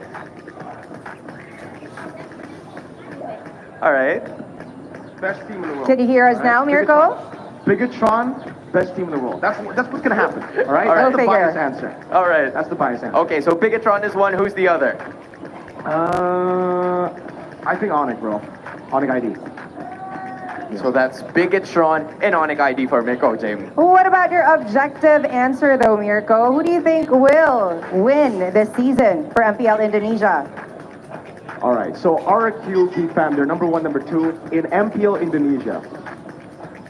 We've never had a champion that didn't come through first or second place in the regular season. It's always been upper bracket teams, kind of similar to PH. So the objective answer, right? It has to be among it's RQ or GeekFam should be. I think GeekFam will make it though. I think GeekFam are definitely the best team in the regular season so far. The way they ended it, it was great. So GeekFam is out there for the first rep. Number 2 though, I'm thinking between RQ and ONIC, and I gotta say, Bigatron. Still Bigatron. Okay. Well, you know what? I've been briefed, Mirko. I know you're a big fan of theirs, but let's talk about MPL Philippines. I know you're keeping yourself updated. It's a big day for us over here. Grand finals. Any predictions on who will take the Immortal Cup home? Yeah, I want to know about this. You know my prediction though? do you really want to know? Like, I think the fans in the building as well don't really want to know because it's a mere curse, bro. I don't know. Okay, it's up to you. I think we don't want to give the pressure to ourselves, but we're giving the pressure to you as of the moment. Is it gonna be a mere curse or a mere bless? It's up to you to find out. Okay. You know what? I want TLPH to win. So, Okay. ONIC Philippines will win. 4-3. Okay, so in your heart, you want Team Liquid Philippines to win. Yes, But sir. That's why I'm objectively saying speaking, ONIC you're Philippines will saying win. ONIC will win. Yes, Okay. 100%. Yeah. Loud and clear, Mirko, we got your predictions in. Now, why don't you invite everybody watching right now to watch not only MPL Philippines, but also MPL Indonesia. I know the playoffs will happen in June, right? Go ahead, Mirko. 11th to 15th of June, guys, catch MPL Indonesia. I'll be casting there. I think almost every day will be in the panel on the desk as well. So come and join. Watch the best team in the world win. And this team, hey, be careful, Philippines. I'm joking, by the way.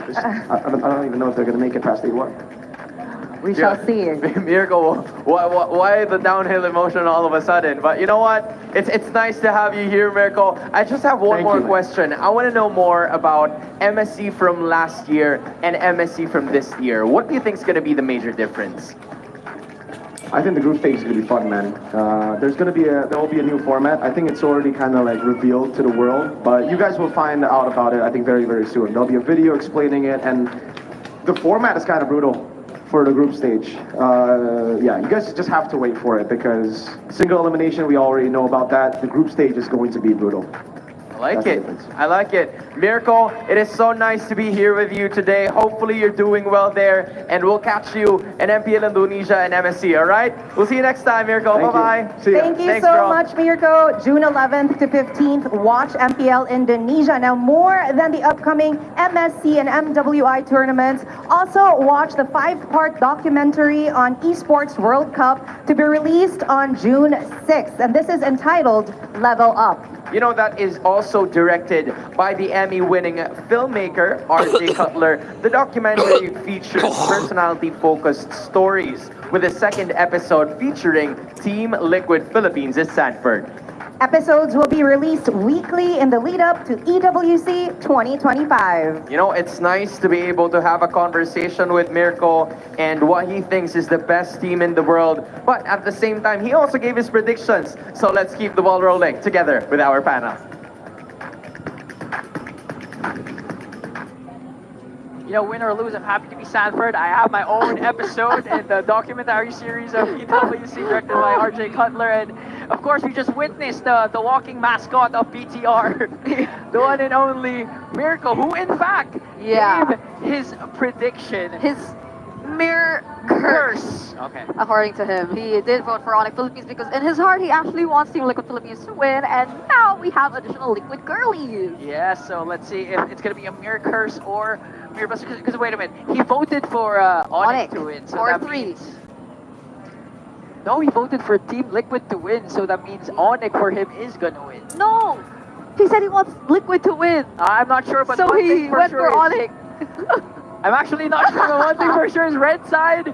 TOPH this time will be on the red side with a 66.66% win rate as we head on to game number 3. Again, the score is tied for both of these teams, 1-1. TOPH scoring at game number 1 and a comeback, and a clapback rather, for ONIC in game number 2. So let's see who's gonna get the momentum once again as we head on to our game number 3 draft. This is the grand finals. Liquid Philippines, ONIC Philippines, and now we're gonna call on former Reptar, Renmar, Falcons guy, and now Slick Thick. Where you at? Oh man, the title's really getting longer. Yeah. Okay, I've accepted my fate. Imagine if it goes to game 7. Oh my, maybe then just call me Renmar because I feel like Egan might have an aneurysm or something and trying to come up with a longer title. So ONIC taking away the Matilda and Lucas together. They really want to turn off a very solid combination for the tanky fighter jungler, the support type of roamer, while Liquid are respecting the capabilities of ONIC with flexing the Kalea. Again, prolific in the roam, equally as it is in the EXP Yeah. in the hands of Kirk.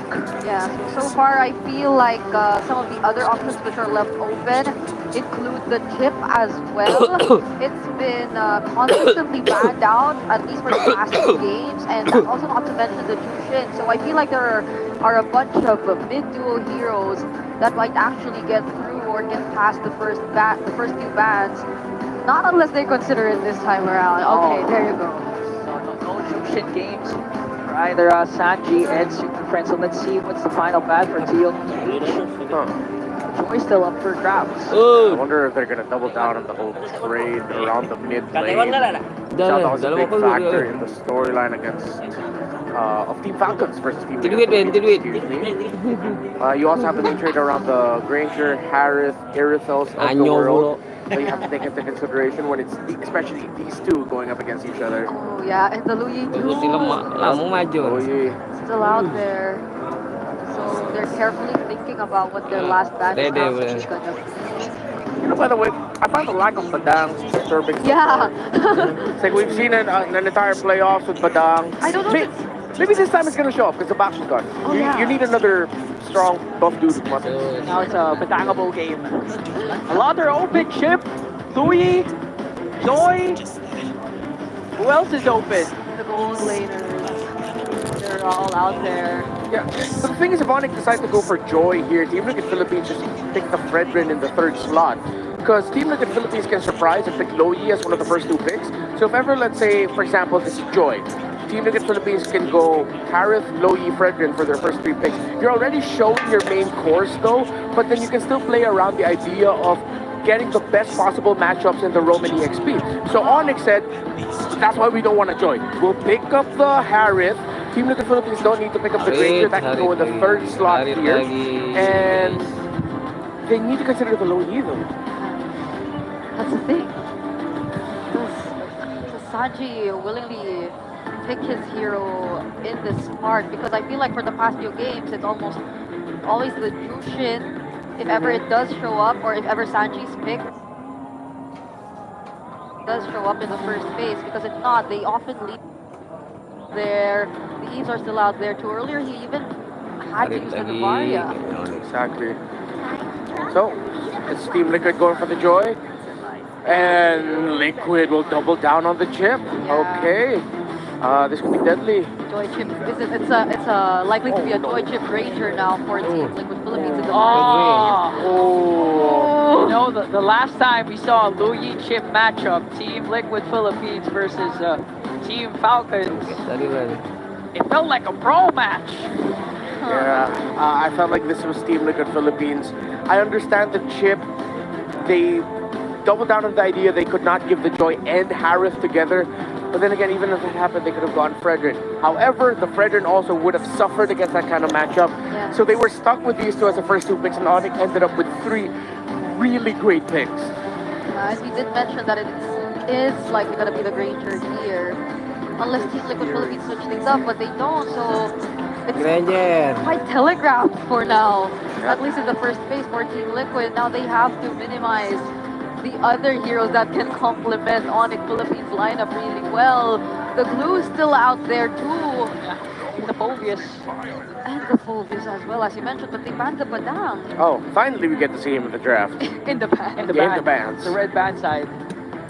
So Team Liquid Philippines opting to take out the Badang, as mentioned by Redmar, no Baksha, so it's a Badangable game. But for ONIC Philippines, they take out one of Sanford's used heroes here in the playoffs, and there is the out of the picture. Doubling down on the heroes of Sanford. Because even if ONIC decide somehow to give the Phobius, it should still be okay for them. Yeah, I feel like the Phobius earlier too, like in this kind of lineup might be immediately bursted down and struggle overall. Especially the amount of hold so far with the Luyi and the Fredrin. But they ban out the Edith for Kirk. Where are they thinking about it? I mean, yeah, they already have enough magic damage. They didn't need to go Edith in the EXP lane. Are they just doubling down on something like a Phobius? I don't know. If ONIC banned the Phobius, there's a good chance they might actually be considering the Arlot in their lineup. Paired up with the Loyi and Fredrin and the Rome. Can be anything really.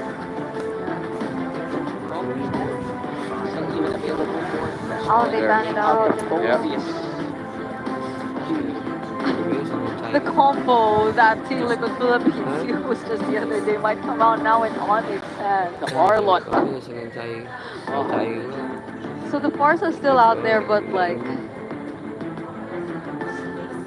is that something Sanji's willing to pick in this lineup? I mean, should be okay, but I'd want more crowd control instead of burst. You already have Joy, you have the Granger. Yeah, you want to set up the burst so that the Joy can go in to finish it. So yeah, their mid laner can come later. They pick up the glue here. And Leo whispered into my ear again. He's suggesting that Angela might pop up. Let's see, even Brusco already used it in the upper bracket finals. Paired up with the backside, with the utility roam and the jungler in Frederick could still be a viable option for them. But apart from that, the Arlot that you guys mentioned. Yeah, ONIC can go faster. They can go Arlot Cho as their last two picks. The Cho can quickly go through the shrubs, get vision, check areas, have a good chance to get away also. If ever he just wants to get a check on where the chip is. CC's there too. No Benedetto, wow. Whoa. ONIC. Wait a minute. I mean, Redmar, you said it. ONIC Philippines so fast. Yeah. And we're going with the Benedetta and debut pick in the playoffs, the Kufra. Yep. In the playoffs it is, but I believe not for the entire season. Yes, we've had precedence on the Kufra. Blocks the dashes. This is going to be a tough game for Carl TZ's Joy. ONIC, fantastic draft on them. They just had to pick up the Farsa. If Liquid can pull this off, they played out of their minds. If ONIC wins this, it's because they won the draft. Glue. It's all on the glue. It's going to be always all on the glue now. All drafts are set for game number 3. And just looking at the draft, do you expect another long game, or is it going to be as fast as possible? I feel like that's what they're attempting to go for, right? Like extending the game, forcing it to fall entirely on who pulls off the better macros with the amount of global presence that both of these lineups actually have. They have the chip and they have the Louis as well. But it's going to be difficult because once the team fights break out, ONIC Philippines, their lineup just has so many direct answers to what TLPH can actually do. 1-1, Team Liquid Philippines, ONIC Philippines, game 3. Now in the books, casters, take it away. Thank you very much, panel, for breaking it down, and we're going to find out once we jump into the Land of Dawn. It's game 3 here, and who's going to get the upper hand in the series? In the finals of the playoffs, I'm glad that even this late into ONIC's Season 15 run, they seem to have that roamer game changer every single time. Yeah. One of the best things that you can do in this draft and why it's so demanding for roamers and EXP laners is to be flexible and have so many options for you. Oheb and Kelra, wow, right out of the gate, understand this matchup so well. Both bring each other to the limit. Regen's already popped for both. I like how that is in the gold lane, you know? I like that when you watch some of the best gold laners right now. Oh, hold on, Brusco. Coming in, forcing the wings by wings from Sanji. Kirk almost caught him. Yeah, he was there. He got the Purify out too, so... You know, that's one thing about the Kufra. Kufra didn't pop up. What, he pop up maybe 2 or 3 times during the regular season? But typically, it's such a niche pick into a composition. And you already... Oh, hold on again. Another jump in, point blank. JP forced the flicker away. ONIC put pedal to the metal already, not even 2 minutes in. It's a whole lot of value, Redmar. Yeah, that's going to be a preview of what could happen to Team Liquid Philippines for the next 6 to 8 minutes of this game. As ONIC can just continue to invade, check shrubs, poke down JP, poke down Sanji, and just make farming a living hell for Carl TZ. See, King Kong and Kirk are going to be contesting this, although there are 3 members of Liquid that could assist the Young Goat. Yeah, they're going to fight for that one. Just a little stare down for some extra XP, and I'll go to King Kong. So now again, a jump for Brusco. One more time. Brusco checking range, keeping him down, bouncing ball. Story as old as time. The bouncing ball feels like an ult that isn't an ult. Yeah, just so good. Blocks dashes. And by the way, for those who remember, that used to block flicker. Now it doesn't. Brusco charging up that rage. Instead it's King Kong jumping in first, getting that taunt onto Sanford. Sanford looking for that grab, finds it. Like the final blow dropped in by Kirk already. Oh, Turtle at a tenth of its health. Who's gonna get it? Carl Teasy secures with retribution. Down goes the Sigma jungler. King Kong goes down and the turtle gets taken for TLPH. That was a fight for them. Incredible resilience by Team Liquid. Eventually, once that shield was secured by Carl Teasy, that meant Team Liquid could fight just a little bit longer so that they would walk out with the win with the turtle and a kill onto King Kong. That is not how the fight... ONIC didn't expect the fight to go that way. Clearly, it really looked like I thought they were going to win, but the presence of the glue, Sanford, again, this broken hero just busted, became a huge X factor in that last one. Yeah, he's just been an X factor the entire season, the entire playoffs here. There's an unexpected amount of damage from Liquid's lineup. Again, you're looking at it, sure, there's a lot of Sanford setup, there's a lot of JP setup across the map, but on-demand damage, it's so much easier for Liquid to dish out. Yeah, and it's on-demand magic damage early on in the game too, which even though you know how tanky a Pressure is, Kufra is tanky as well, especially with the right emblem set, magic damage early on in the game makes any tanky presence cry. That's why that Farsa has been such a big pick for a lot of the teams here throughout the playoffs, and even back in the regular season, the damage pressure early on is great, but then it also allows you to have a really good damage profile throughout the game, because then eventually, you know, then you have the Granger online, and we know how well he's done so far. Overall, diversion, gonna go ahead and send him down to the other half. Sanji read the situation wrong! Feathered airstrike into the wrong brush and gets caught by ONIC. ONIC knew where the Farsa was, and it was an easy diversion and gank. Oheb's gonna be pushing the top side though, but he needs to back on out of there. JP has read where King Kong is. Liquid, though, might actually be in a slightly better position for this turtle. Sanji will be able to come back on time. King Kong and ONIC still want to get resources away from the Joy. Sanji literally making like the Farsa. He was blinded. Yeah. Eyes closed. Eyes closed, trying to flap away and wouldn't be able to. Still in the mid lane, they're going to hold it down. The turtle is up here. See how they play this out. Everyone, Carl TC's got some information on his own. He's going to wait for this one. Again, this is where we start to see a lot of... hold on, Carl TC. Kirk spending that petrify. Sanji answering back in kind. Better dare strike. Here comes the shortcut. Sanford takes down Kirk, and that's a man down for the super fam. Looks like he was baited by Carl TC, man. Yeah, that's what I was gonna say. He's just hanging out on that side of the jungle. And then I was gonna say, before that actually happened, was JP is just come on in, shortcut down, and you're fine. Look at gold lane right now, little 1v1. Oh wow, Kelra's up in there, too deep, crossing over through that tier 1. Look at him taking down, but no! Kelra, the Filipino savage. That's why they call him that, is he would pull out the most savage plays. I'm glad we caught at least a tail end of that sequence. The shield was the difference maker. Of course, a little bit of that impure rage as well on him. Oheb outplayed. He tried as he could, but at the end of the day, there's very little you can do against a hero kit that gives shields when it dashes. Bro crossed a turret. He did. And still won the 1v1. He cut it in and then made it happen. I'm so glad we had the opening sequence of our grand finals with both of them staring each other down in front of the Immortal Cup, because that's the gold lane. When you put Kelra and Oheb there in a matchup, that's exactly what it seems like. And this is interesting too. You've got the matchup here, and it favors the Grangers slightly. I mean, they've seen 64 games. This is basically the gold lane throughout Season 15. Yeah. I mean, it caused a lot of discussion out there.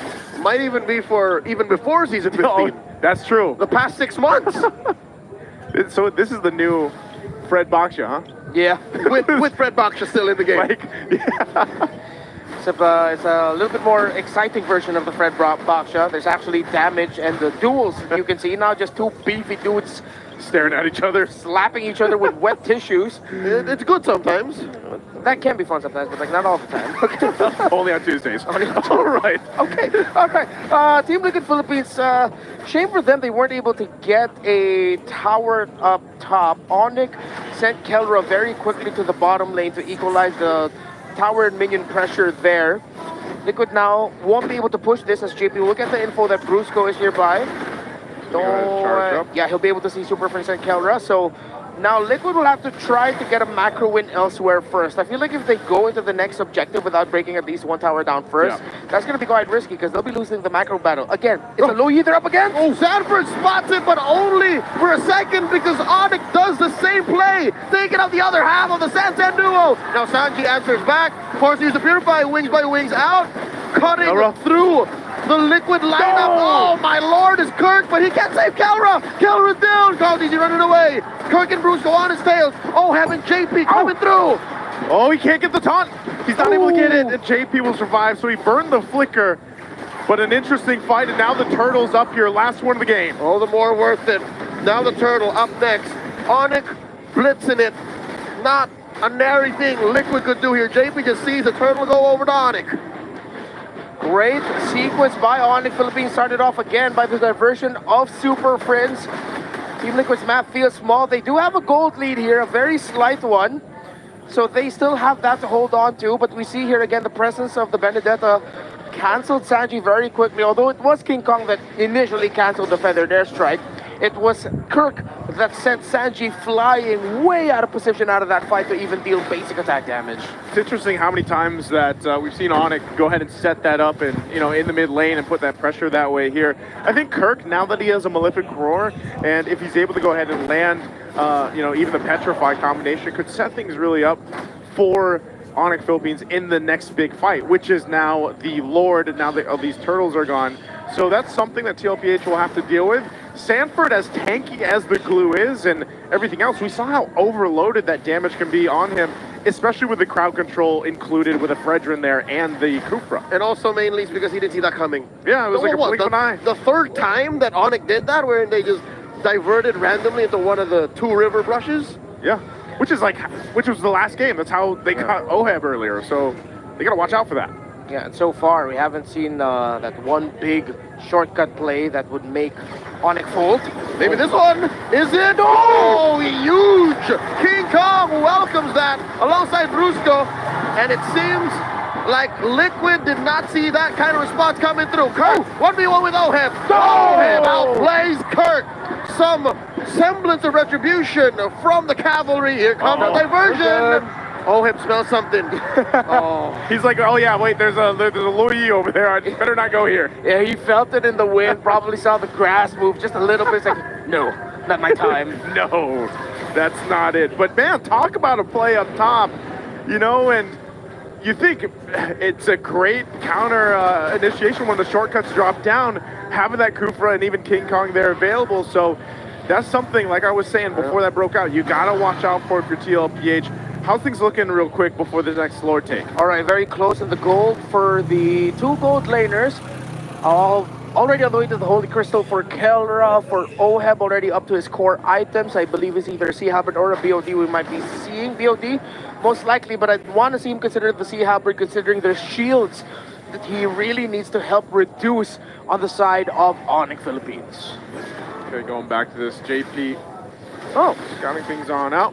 Oh, by the way, we've been used to seeing the tanky Benedetta for so long. This is actually a pure damage Benedetta on the hands of Kirk. He's gone Hunter Strike, Malefic Roar. Yep. And this is mainly to punish Liquid's less than sturdy lineup. Because again, that thing that JP tried to do, again, answer in kind with the shortcut, it's not going to work 8 out of 10 times. And now, Liquid are looking at ONIC burst down this Lord and a quick knockup, and it's still JP who falls. Oheb does get a double kill. Kirk and Brusco fall. Now it's Sanford holding the ground here. Carl. Front line, diversion play. Where is Prince going? Prince goes back to mid. King Kong gets taken out. Oheb gets his third kill. That was, Carl Teason's going under the turret. Oh, Prince. Not able to get Prince. Saw his life flash before his very eyes. Liquid, this is not a time to fight. They have to defend against the Lord. No, way too close there. If Carl got that kill, it could have been insane, but Liquid still gets the win in the fight. They lost the Lord, but they'll be able to stop it. As you look back here, Brusco went in first, immobilized by Sanford. JP, I set on the Lord. King Kong got it, got knocked up, Brusco, but then Carl TZ's late entry as he was coming from the bottom lane, distracted by Kirk. Kirk eventually joined the fight, but was taken down relatively quickly by Team Liquid. So ultimately, that Lord really didn't get ONIC Philippines anything, right? I mean, there was a distraction there. Might have got them a little bit of, obviously, gold there to work with. But ultimately, we look across here on the lanes, it's pretty much even, right? Because we can't factor in the Fredrin versus the Joy in terms of that gold. But overall, it's still kind of at this equilibrium between the two teams. Yeah, there's a minor gold lead for TLPH, but you're seeing how these fights are breaking out and playing out. It's still problematic how Liquid can't pick a full frontal fight against ONIC. Whenever there is a jump or a dash in from ONIC, Liquid have to scramble. Yeah. That is their only response. Somehow, some way, Liquid need to get Super Friends. They need to get a jump on this low Yi, but how do you when you are going up against a hero that's designed to get the jump on everyone else? Because of the draft of ONIC Philippines, they've completely shut down any massive shortcut play by JP, unless it's going to come super late into the fight just to bring in a super late entry Carl Teasy. But as we've seen, JP can't even initiate with a shortcut because what? He'll just be putting his team in danger under the Electo final blow. Yep. Brusco can just knock him up with a revenge into the rage combo stun if they're up next to a wall. Even the bouncing ball, the ultimate that's not an ultimate, can block them from getting away. It's difficult for a chip, and again, ONIC have drafted this so well that they've shut the key hero of Liquid down.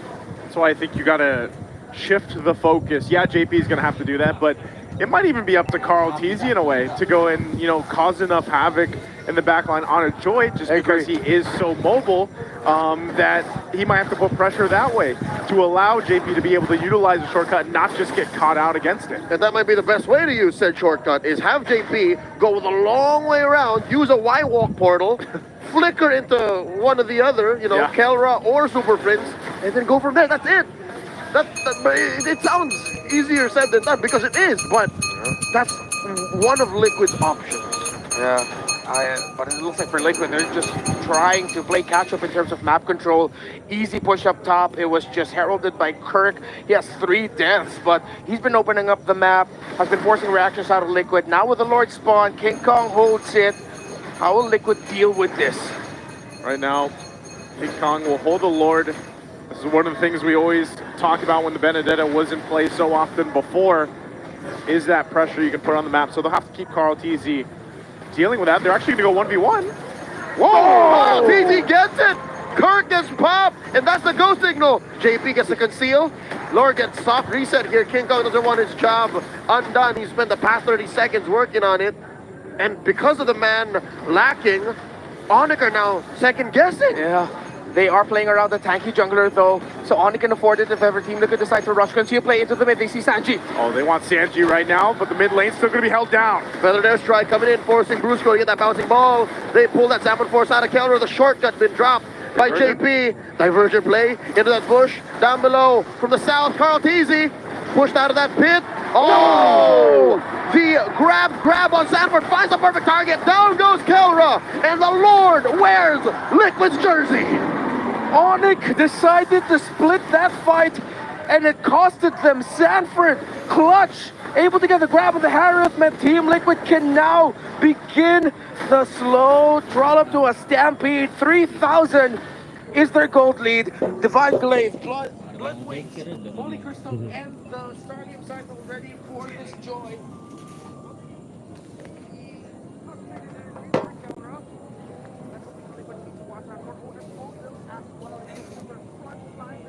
It's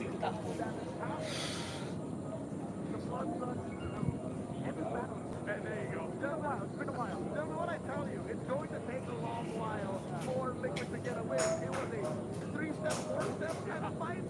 They cannot shock ONIC in submission. They have to be very methodical about this. He was using his quicker forward. Finds it on the Kelra. Drops it, the rest of the cavalry on him. Takes the iron right. Down goes Carl Teasy.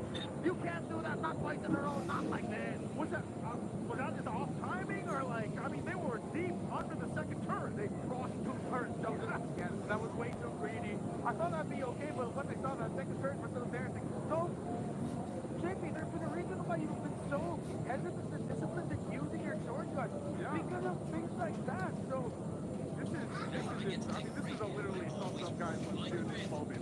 Jumps on the end of the big Leroy sits under the turret, and they just get obliterated. Even though with a lead, you still gotta respect what ONIC Philippines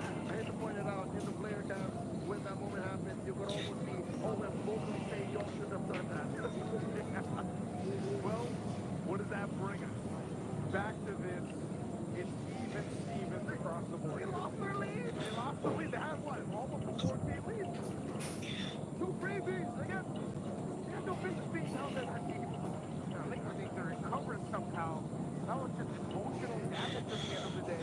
Little slipping on a banana peel. All right, got out of the gym. I'm Jack. Yo! So, where is it going to come from? It's definitely not going to be coming from a shortcut again. Not like that. Not like that. Oh, look at this. Oh, Lord of Magic. Yeah, they look cold. Yeah, it's cold on that. Like that. See that negative? That's not good. The big push in. Nope. Okay, that was dumb. 40,000 all never camera. Goes across and all that. So you can see normally what it does so far. We have seen though, as long as the fight somehow gets split, it's good for Liquid. But when it's a full 5v5 goes on to that, there's nothing that actually makes that. So if Liquid can find a way to split the fight, because again, the last fight that was split, it wasn't because of their own doing. It was ONIC who decided to make that movement instead. There's the reverse collapse. ONIC tries to pull something out of it, but and again, just spread out these sponges that ONIC has and then allow Liquid to decimate them. Now the dance begins. Again, ONIC still at the lead. JP spots it. Sanford nearby. Concealed play. Still confused again. Sanford will get the information. JP trying to swing around. Meanwhile, Carl Easy managing the bottom. They're going to have to fight. Dropping the shortcut. Can they clutch it? Easy scores. Red gets the outshot. Saving it. Fought by Keller. Sanford follows through. Came up for Kirk. Down goes Carl. 3 for 1. He turns exchange. Liquid reeling from the vortex. But their unit is way too solid. The super fab way too strong. It's only Oheb. It's only Sashi. Can't they defend this? Okay, the turret's going to go down in the mid. It's still Sanji and Oheb, and that might be all ONIC Philippines gets off that one. Another Pyrrhic victory for Liquid. Yes, you get the Lord, but at what cost? That's always the question at the end of all these fights. Every fight they're forced into, that low 5v5, it's expensive for them. They lose more than they gain. But what can they gain with this Lord? ONIC will have to go fall back to base, wait for Kirk. The team will be able to stop him before he gets to the tower. There will be enhanced minions coming out though for Liquid, so they might be able to start the siege. Gentlemen, you remember Kirk is comfortable playing this way. He has won a major international championship in Indonesia, Mobile Masters, by playing a CC with Apex. So he's fine like that. That's what he's doing. He's a scapegoat. Yeah, you won't like when he's angry. You know, Kirk, that's what he likes to do, and that's his play style sometimes. He fits the bill here in this time as they're going to manage the score. ONIC Philippines on the defense. We'll see if PLPH decides to go. Seal's going to be dropped in. And the shortcut follows through. Here comes Carl Easy. JP is blasted. Kelra drops the summon for Sanji with a mid-air strike. In comes Triple to the back line. Down goes JP. Kelra gets the kill. And they're going. Kirk still looking for Sanford. Carl Easy trying to get out of there. But Sanford just accepts his fate as he's going to go down by Kirk. Kirk gets scored. And the rest of ONIC clap back. Gets Sanji into the reverse. And down goes Sanji. It's all went sideways for the cavalry. On point of the diversion again by Carl Easy. He's one. He's fighting to get out of here though. He doesn't need to decide to clear up the million ways because this baby can beat him. It just maybe takes last. They can't defend against 5 members of the Super Fam. Oh, that's going to stare him down, and Carl can't get back in time. Elra drops solid four. Got a chunky wave of minions to come through, and ONIC scores 2-1. ONIC Philippines have now overtaken Team Liquid in this race to 4. It's still a tight race though. But Liquid need to go back to the drawing board. ONIC has shown 2 drafts. Again, even as the Lord takes, again, the question is at what cost? We're going to throw it over to the panel to break down our game number 3.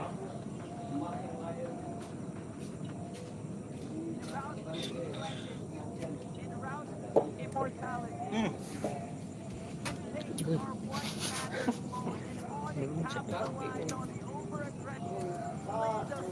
Berapa, Pak? Engkau mah. Dari satu sama. Ya? Tak tahu. Yang ketiga dari siapa?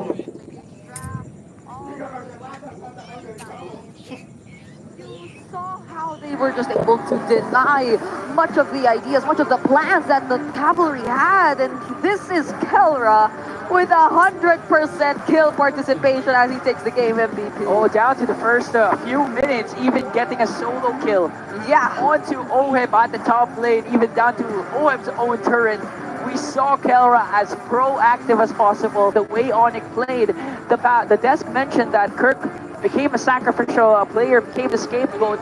But in the end, it was all part of a major, bigger plan to enable the gold standard to wreak havoc over the cavalry. It's so hard to move on from that solo kill you just mentioned because they tried doing that from minute one. Yeah. Like they were going hard in terms of the micro.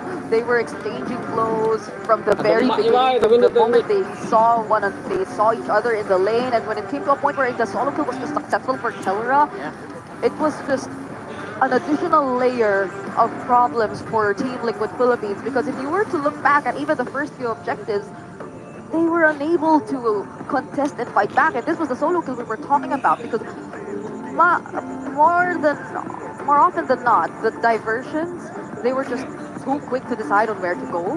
And it almost felt like ONIC, with the lineup they drafted, it's so weird that they are on a Cupra. This is a roamer who tends to hold the brushes. This is a roamer who tends to want to like go for the surprises and hold the brushes first. But they're the ones who get more information instead. They're the ones who are able to pivot from all the information that they get. Yeah, the last two shortcuts actually was countered out beautifully by the Cupra and the Luni. The first one was the 16-minute shortcut onto the bottom lane, despite ONIC Philippines still having their second turret. That was a good revenge rage combo. This is what I'm talking about.